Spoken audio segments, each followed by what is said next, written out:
안녕하세요. 다들 좋은 하루 보내고 계신가요? 자, 테슬라에 관심이 있거나 테슬라 주주분이시라면 일론 머스크가 몇 년 전부터 자율주행에 대한 이야기를 했고 FSD로 돌아다니는 로봇 택시들이 조만간 현실이 될 거란 이야기를 많이 했었습니다. 자, 물론 일론 머스크 같은 경우에 말을 하고 나서 그 제품이 나오는데 시간이 조금 더 걸리는 경우는 있습니다. 자, 그래서 로봇택시 같은 경우에는 지난 5년간 앞으로 1, 2년 안에 로봇택시가 다닐 거라고 얘기를 하면서 많은 분들이 믿지 않았었는데요. 드디어 웨이모가 나오고 최근에 로봇택시가 런칭이 되면서 일론 머스크의 말이 다시 현실이 되고 있습니다. 그리고 최근에 일론 머스크가 테슬라의 자율주행인 FSD에 대한 확신이 강해지면서 여러 가지 중요한 발표들을 했는데요. 테슬라 주주로서 이 회사에 대한 확신이 더 강해졌고 앞으로 테슬라의 시가총액이 지금보다도 훨씬 더 오를 수 있다라는 강한 확신이 생겼습니다. 그리고 보통 테슬라 같은 경우에 이런 변화가 일어났을 때 주가가 오르다가 대부분 비슷한 사건으로 주가가 크게 떨어지는데요. 그 이벤트와 투자하기 좋은 기회가 어떤 때 나타나는지도 영상 마지막에 나누도록 하겠습니다. 자, 제 개인적인 생각이기 때문에 완전히 틀렸을 수도 있으니 참고만 하시기 바라겠습니다. 자, 테슬라 같은 경우에는 2022년을 시작으로 테슬라의 가격을 점점 낮추는 전략을 썼었습니다. 그래서 이 당시에 테슬라를 사신 분들은 본인이 소유한 테슬라의 가치가 떨어지는 바람에 불만들이 많았었는데요. 사실 테슬라 주주로서는 상당히 좋은 전략이라고 생각을 한다고 여러 번 말씀을 드렸었는데요. 뉴스나 미디어에서는 테슬라가 자동차 세일이 일어나고 있지 않기 때문에 자동차의 가격을 내린다라고 강조를 했었고, 그렇기 때문에 테슬라의 성장은 곧 더뎌질 것이고, 테슬라는 자동차 회사이기 때문에 인공지능에 대한 하이프로 테슬라의 주가가 너무 고평가됐다라고 말씀하신 전문 애널리스트들이 많았습니다. 그리고 어떤 전문 애널리스트 분께서는 테슬라의 주가가 400불이 넘었을 때 80불까지 떨어질 거라는 말도 안 되는 아티클을 나눈 적도 있었죠. 자, 그런데 테슬라의 분기점 발표를 한 번이라도 들으신 적이 있으시다면 이 표를 아마 보셨을 겁니다. 자, 일론 머스크 같은 경우에 테슬라의 가격을 낮춘 이유는 물론 세일을 더 늘리기 위한 방법일 수도 있겠지만 더 근본적인 이유는 도로상에 다니는 테슬라를 가능한 많이 늘리기 위해서라고 생각을 합니다. 자, 테슬라가 많이 다녀야 돌아다니는 테슬라로부터 실시간으로 데이터를 수집해서 테슬라의 FSD 소프트웨어 발전 속도가 빨라질 겁니다. 그렇기 때문에 이 표에서 보실 수 있듯이 도로에 다니는 테슬라들이 점점 많아질수록 실시간으로 수집되는 FSD 마일이 일직선이 아니라 기하급수적으로 늘고 있습니다. 그리고 앞으로도 이 그래프는 점점 가파르게 올라갈 거라는 생각이 들고요. 이렇기 때문에 다른 어떤 회사도 테슬라의 FSD를 따라올 수 없다고 생각을 합니다.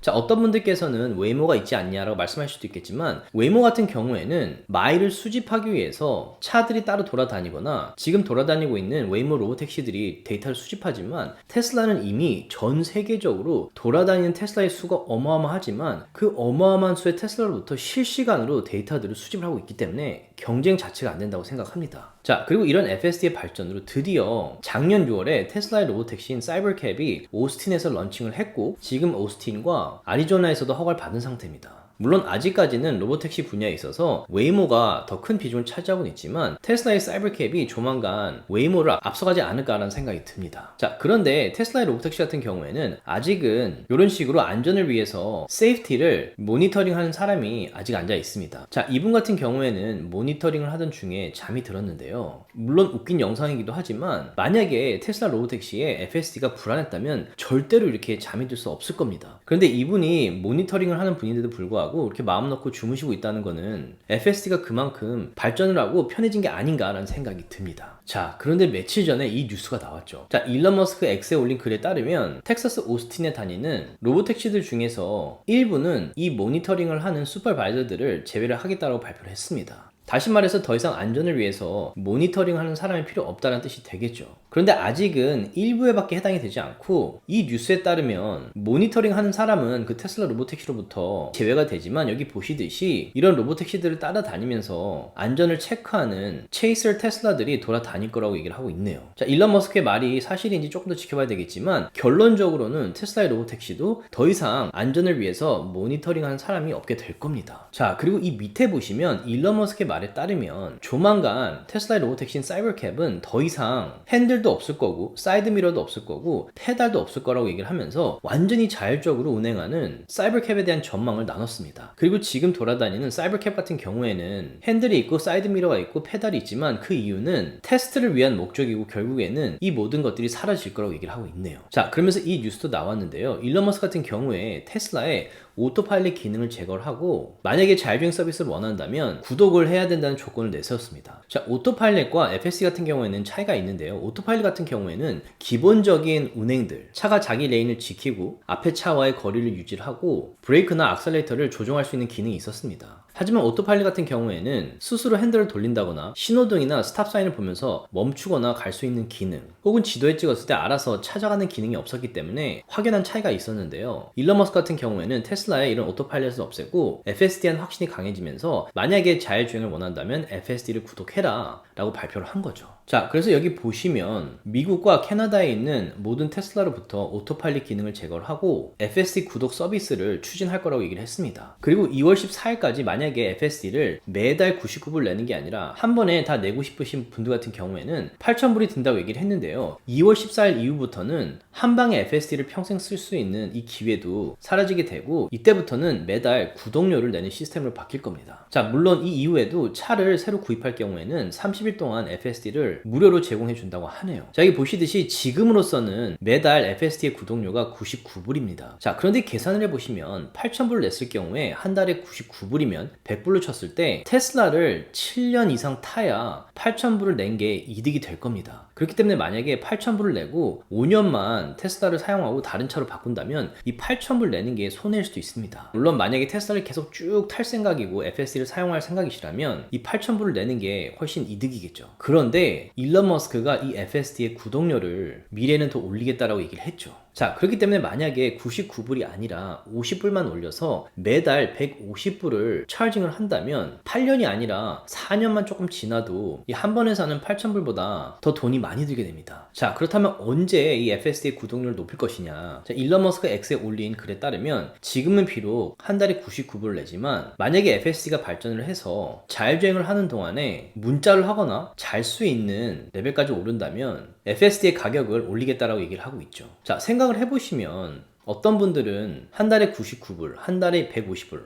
혹은 한 달에 200불이 비싸다라고 말씀하시는 분들도 계시지만 만약에 내가 운전을 너무 잘하는 경력이 많은 기사를 고용한 것과 비교를 한다면 한 달에 200불, 한 달에 150불, 한 달에 99불은 너무 저렴한 가격입니다. 그리고 우버를 한두 번, 두세 번만 타도 한 달에 99불 이상이 나오죠. 거기다가 미래에는 내가 앱으로 호출만 하면 집에 있던 테슬라가 날 데리러 온다면 이 FSD 구독을 안 할 이유가 없습니다. 그렇기 때문에 지금은 FSD의 초창기이기 때문에 아직은 불안해하시는 분들이 많으시고 조금 더 지켜보시는 분들이 많지만 저 같은 경우에도 FSD를 사용하고 나서 이게 너무 편하기 때문에 다시 운전하는 게 불편해지고 있습니다. 그리고 제가 영상을 통해서 여러 번 나눴지만 2028년도에 LA에서 올림픽이 열리게 됩니다. 분명히 올림픽이 열리기 전에 이 FSD의 플랫폼이 상당히 발전해 있을 거라고 생각을 하고요. 캘리포니아에서도 허가가 반드시 날 거라는 생각이 듭니다. 자, 지금 FSD가 발전을 하고 로보택시에 모니터링 하는 사람이 없을 거라는 발표를 하면서 테슬라의 주가가 오르기 시작을 하고 만약에 이게 정말로 현실로 이루어지고 있다면 테슬라의 주가가 점점 오르게 될 겁니다. 그런데 지난 10년간 테슬라의 주주로서 테슬라의 주가의 패턴을 보시면 이렇게 좋은 소식이 있고 한층 더 업그레이드된 뉴스가 있고 난 다음에 주가가 오르지만 테슬라 주가가 크게 떨어지면서 투자하기 좋은 기회들이 나타나는 시기가 있습니다. 자, 이거는 어디까지나 제 생각이지만 지금 테슬라 같은 경우에는 사고가 나면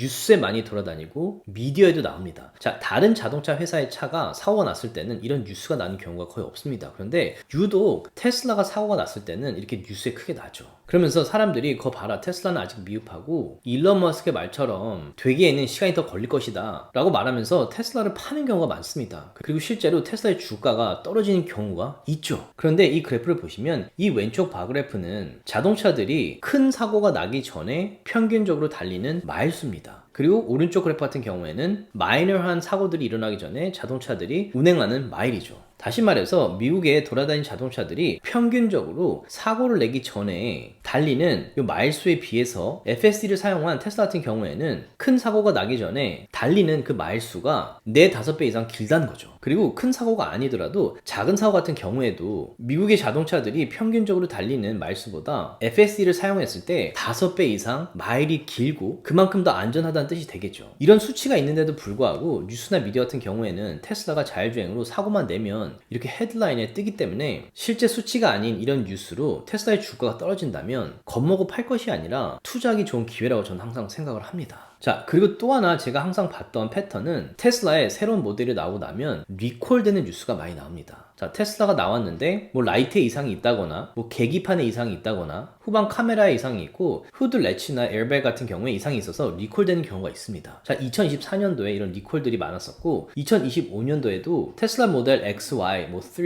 S 이외에도 사이버트럭에 대한 리콜도 있었었죠. 그래서 이런 리콜 뉴스가 나오면 역시나 테슬라가 아직 문제가 많다라는 생각에 테슬라의 주가가 단기적으로 떨어지는 시기가 분명히 옵니다. 자, 그런데 생각을 해보시면 어떤 분야든 남들이 하지 않은 제품을 선보일 때는 당연히 결함이 있을 수 있고 시행착오를 거치는 것이 당연하다고 생각을 합니다. 왜냐? 아무도 해본 적이 없기 때문이죠. 그렇기 때문에 전기차 시장도 테슬라가 열었고, 그리고 자율주행 FSD 같은 경우에도 지금 테슬라가 큰 문을 열고 있다고 생각을 하는데요. 당연히 작은 문제들이 있을 수 있고 이런 문제를 해결하면서 시행착오를 거치고 점점 더 좋은 시스템으로 발전을 하는 거라고 생각을 합니다. 저는 오히려 이런 식으로 시도를 하고 리콜이 걸리고 시행착오를 거치는 회사가 어떤 분야든 앞서갈 거라고 생각하고 오히려 이런 회사의 주주라면 더 마음이 편합니다. 그런데 반면에 이런 리스크 테이킹을 하지 않고 시대가 변하는 걸 읽지 않고 기존에 했던 대로 그냥 꾸준히 유지하는 회사들이 오히려 더 위험하다고 생각을 합니다. 예를 들면 전기차가 나왔을 때 2017년도, 2018년도에 제가 테슬라에 처음 투자를 했을 때 대부분의 자동차 회사들이 전기차는 일반 도로 혹은 고속도로에 다닐 가능성이 없다라고 하면서 테슬라를 비웃었었습니다. 그리고 자율주행 같은 경우에도 대부분의 회사들이 레이저나 라이다를 썼기 때문에 카메라로 자율주행을 시도하는 테슬라를 비웃었고 절대 불가능할 거라고 얘기를 했었었죠. 그런데 지금 보면 그렇게 테슬라를 비웃었던 잘 나가던 자동차 회사들이 전기차 시장에서도 뒤지고 있고 FSD는 시도를 했는데 다 실패를 하고 있죠. 거기다가 로보택시 플랫폼에는 발을 디딜 수도 없는 상황이죠. 그렇기 때문에 지금 잘 나가고 있는 자동차 회사들도 앞으로는 얼마든지 파산할 가능성이 높다고 생각을 합니다. 그리고 이렇게 변하는 시대에 시도를 많이 하고 시행착오도 많이 겪으면서 계속해서 새로운 분야의 길을 열어주는 테슬라 같은 회사가 분명히 크게 성장할 거라고 믿고, 그렇기 때문에 테슬라라는 회사에 2017년도, 2018년도에 테슬라의 주식을 15불에 사서 매수를 했고, 몇 년 전에 테슬라가 크게 떨어졌을 때 멤버분들과 140불, 150불, 170불에 추가를 매수해서 들고 있는 이유인데요. 저는 개인적으로 테슬라가 전기차는 물론이고 자율주행, 로보택시, 전기 충전소, 그리고 휴머노이드 로봇까지 생각을 한다면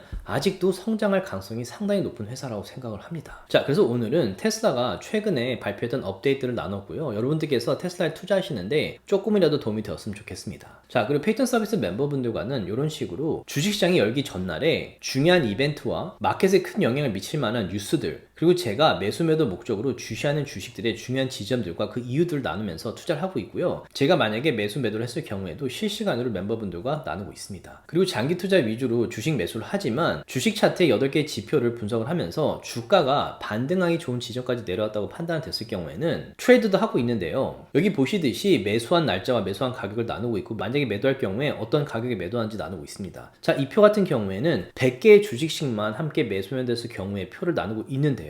2023년부터 지금까지 약 22만 불 이상의 수익이 나고 있습니다. 지금처럼 변동이 심한 마켓에 함께 투자하고 싶으신 분들께서는 제 채널에 디스크립션에 내려가셔서 여기 페이트런 서비스 링크를 클릭하셔서 함께 투자도 하고 줌 미팅 때 얼굴 뵙고 인사드렸으면 좋겠습니다.